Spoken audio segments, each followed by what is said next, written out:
നീ വലിയ വില്ലാളിയാണെന്നല്ലടാ പറഞ്ഞു. ചുണയുണ്ടെങ്കിൽ അവളെ ഒന്ന് വളച്ചെടുക്കാം. ഞങ്ങൾ കുറെ ശ്രമിച്ചു നോക്കിയതാ. ഏത് ഉർവശിയാണേലും അവക്ക് ഞാൻ മതി. നോക്കൂ. All the best. Thank you.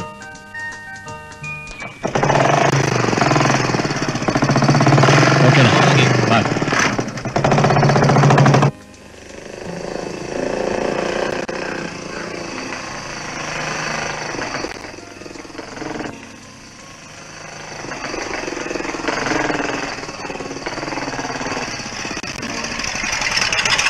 Hello, ഇന്ന് ബസ്സില്ലെന്ന് തോന്നുന്നു. ഒറ്റയ്ക്ക് നിന്നാ പറ്റില്ല. ഞാൻ വീട്ടിൽ വിട്ടേക്കാം. ഷാജിക്ക് എന്താ എന്റെ കാര്യത്തിൽ ഇത്ര ഉത്കണ്ഠ? സഹപാഠികളായതുകൊണ്ട് ചോദിച്ചു പോയതാ. സഹപാഠികളൊക്കെ ക്ലാസ്സിൽ, ബസ്സൊക്കെ പണിമുടക്കാണെങ്കിൽ ഞാൻ നടന്നു പോയിക്കോളാം. ശാന്തിക്ക് വിരോധമില്ലെങ്കിൽ ഞാൻ വീട്ടിൽ കൊണ്ടുവിടാം.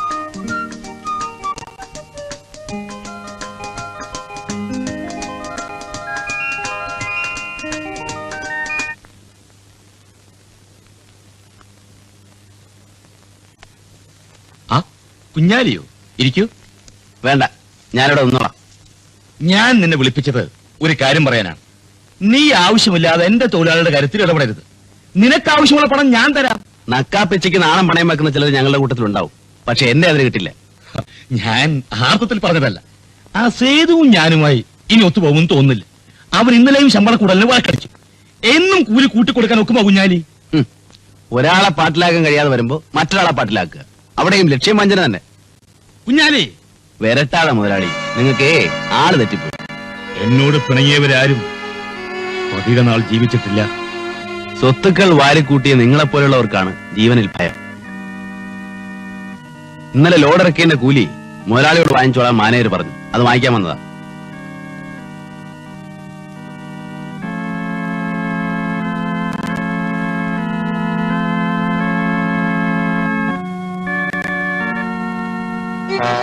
ആ രൂപയെടുത്ത് കയ്യിൽ തരണം.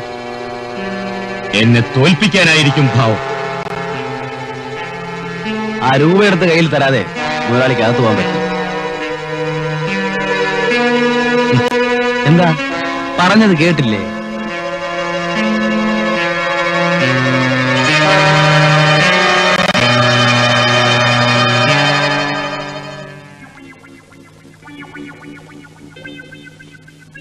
അവനെ വിട്ടുകളഞ്ഞോ മുതലാളി?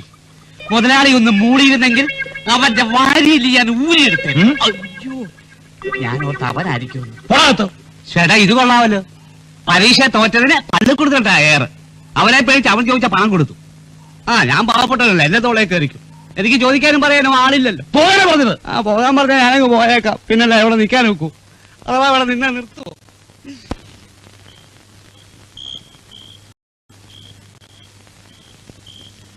എന്റെ മോൻ ഇത്രയും വലിയ ഉദ്യോഗസ്ഥനായിട്ടും ഈ പട്ടണത്തിൽ ആരും അറിയാതെ പോയല്ലോ. ഞങ്ങളൊക്കെ പാവങ്ങളില്ലേ അമ്മേ? വലിയ ആൾക്കാരെയൊന്നും ഞങ്ങൾക്ക് പരിചയമില്ല.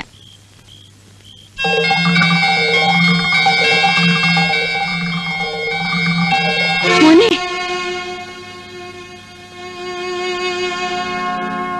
മോനെ, അമ്മ എങ്ങനെ എത്തി? മോനെന്താ?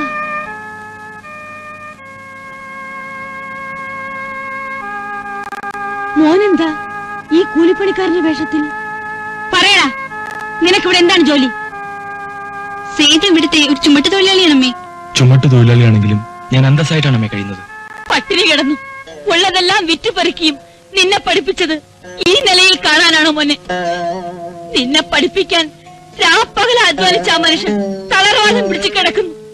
അദ്ദേഹം ഇത് കേട്ടാൽ നെഞ്ചു പൊട്ടി മരിച്ചു പോകും. ഞാൻ മാത്രമല്ലമ്മേ, നമ്മുടെ നാട്ടിൽ ഭൂരിപക്ഷം ജോലിയില്ലാത്ത ആൾക്കാരും കൂലിപ്പണിയെടുത്താണ് പട്ടിണിയില്ലാതെ കഴിഞ്ഞുകൂടുന്നത്. എന്റെ പൊന്നുമോൻ ചുമടെടുത്ത കാശ് കൊണ്ടാണോടാ ഞങ്ങൾ ഇത്രയും നാൾ ആഹാരം കഴിച്ചത്?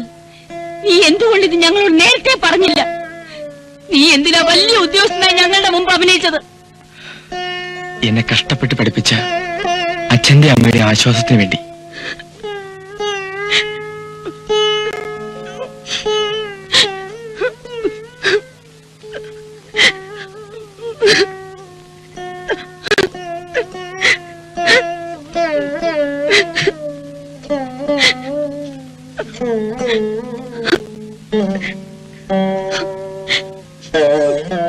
ഇല്ലടാ, ഞാൻ എങ്ങും വരുന്നില്ല.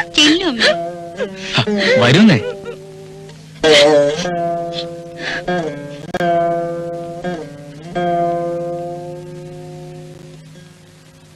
കേട്ടോ ഗോപാല, നാളെയാണ് ബോണസിനെ കുറിച്ചുള്ള തീരുമാനം. എന്തൊക്കെ ആയാലും കഴിഞ്ഞ തവണത്തെക്കാളും 10% കൂടുതൽ കിട്ടണം. അത് നീ വിചാരിച്ചാലേ നടക്കൂ. നമ്മളെല്ലാം ഒന്നിച്ചു നിന്നാൽ എല്ലാ അവകാശങ്ങളും നേടിയെടുക്കും. കഴിഞ്ഞ വർഷത്തെക്കാളും വളരെ കൂടുതൽ ലാഭമാണ് ഈ വർഷം മുതലാളി കിട്ടിയിരിക്കുന്നത്.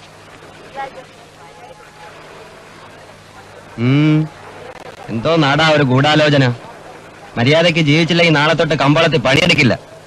നിന്നെ പോലുള്ള കൂലിപ്പടയെ പേടിച്ചോടുന്ന പട്ടിയിലാണ് അവിടെ തൊഴിലാളി. ഇത് സേതുവിനെ കൊണ്ട് ഒപ്പിടിപ്പിക്കേണ്ട പ്രമാണമാണ്. ഇപ്പോഴത്തെ ശമ്പള നിരക്കിൽ തന്നെ 5 വർഷത്തേക്ക് ശമ്പള കൂടുതൽ ആവശ്യപ്പെടാതെ ജോലി ചെയ്തുകൊള്ളാമെന്നാണ് ഇതിന്റെ ഉള്ളടക്കം. പത്രം ഇംഗ്ലീഷിലായതുകൊണ്ട് അവന് വായിച്ചാൽ മനസ്സിലാവുകയില്ല. അതാണ് ശേഖരൻ മുതലാളിയുടെ ബുദ്ധി. Very good. ഈ പ്രമാണത്തിൽ ഒപ്പിട്ട് കിട്ടിയാൽ നമ്മൾ രക്ഷപ്പെട്ടു. എന്താ മുതലാളി സേതു വന്ന് കാത്തു നിൽക്കുന്നു. വരാൻ പറയും. സേതു വന്നോ? ഞങ്ങൾ എല്ലാവരും കാത്തിരിക്കുകയായിരുന്നു. ഇരിക്കൂ. നീ പറഞ്ഞ എല്ലാ വ്യവസ്ഥകളും ഞങ്ങൾ അംഗീകരിച്ചിട്ടുണ്ട്.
ഞാൻ എവിടെല്ലാം തിരക്കി, ലാസ്റ്റ് അവർ ക്ലാസ്സിലായിരുന്നു.